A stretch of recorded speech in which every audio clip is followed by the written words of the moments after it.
Capítulo 6. Tensión y liberación. Alumno, voy a comenzar esta clase con una afirmación que parece sencilla. La atención del espectador funciona como una respiración. Se contrae, se expande, se contrae, se expande. Y cuando esa respiración desaparece, aparece el aburrimiento. Por eso hoy vamos a hablar de uno de los principios más importantes de toda narrativa audiovisual.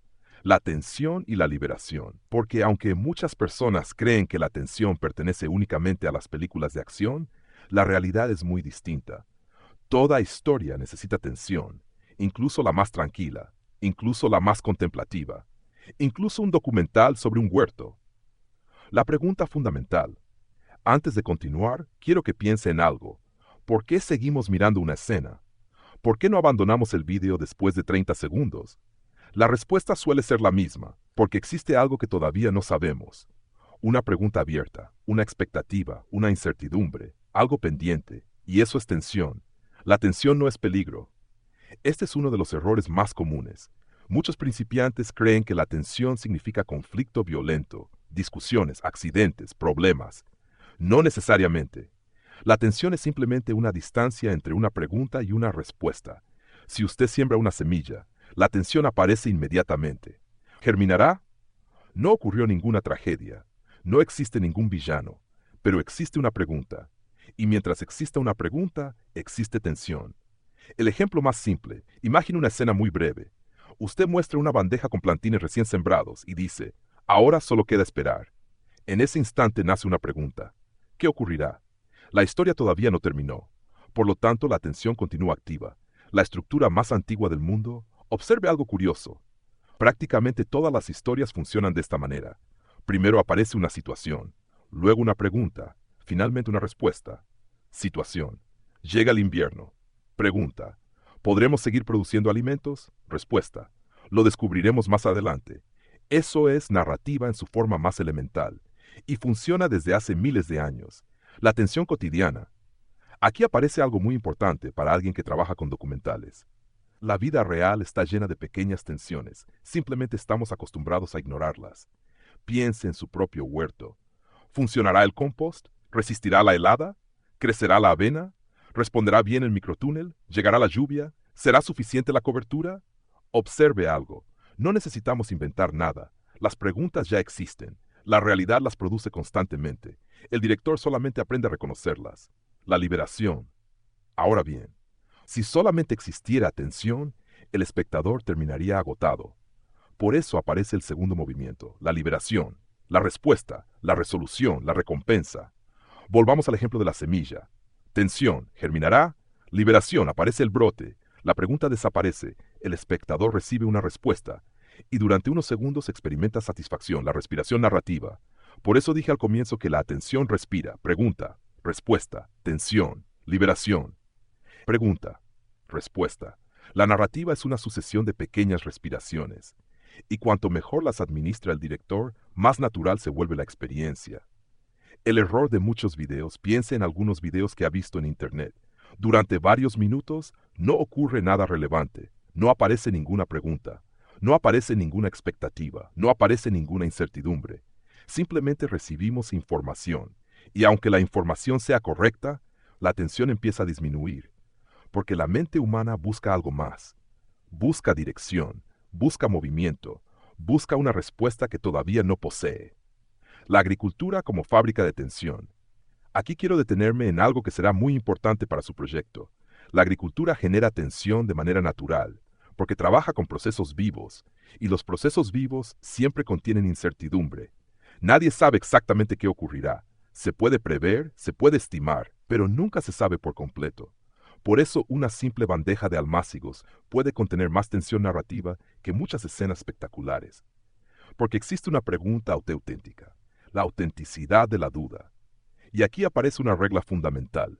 La mejor tensión suele ser verdadera, no fabricada, no exagerada, verdadera. Cuando usted realmente no sabe qué ocurrirá, cuando la respuesta todavía no existe, cuando el resultado está abierto. El espectador percibe esa autenticidad y conecta con ella. La tensión invisible. Ahora quiero llevarlo un paso más lejos. Existen tensiones visibles y tensiones invisibles. Visible. Se acerca una tormenta, invisible. ¿Cambiará algo después de la tormenta? Visible, instalamos un microtúnel. Invisible, ¿será suficiente?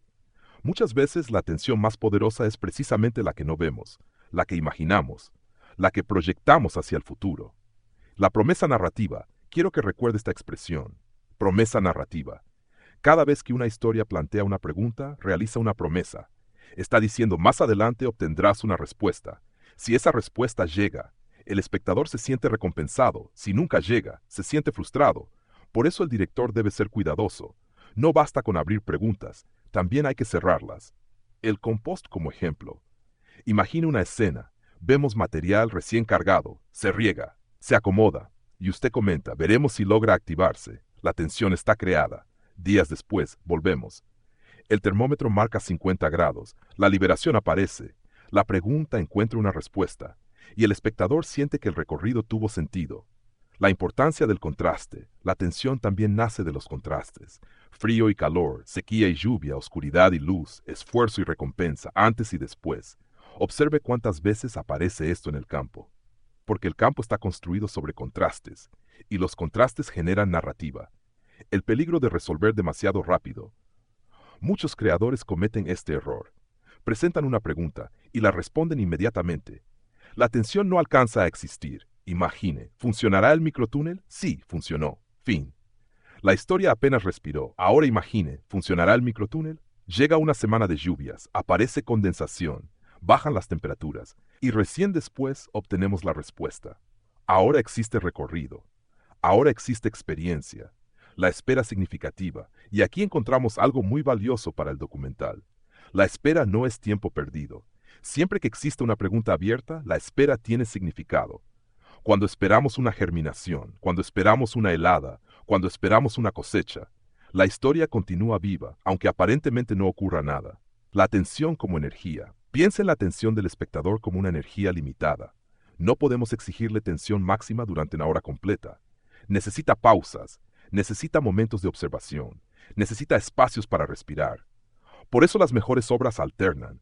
Momentos de incertidumbre, momentos de contemplación, momentos de resolución, momentos de nueva expectativa, como las estaciones, como las mareas, como la propia naturaleza. Una observación sobre volver al campo, y aquí quiero hacer una observación específica. Creo que una de las fortalezas naturales de su proyecto es precisamente esta estructura, porque trabaja con procesos largos, y los procesos largos generan preguntas constantemente. ¿Qué ocurrirá después? Esa pregunta aparece una y otra vez, en los cultivos, en el compost, en el suelo, en las estaciones, en la lluvia, en los experimentos.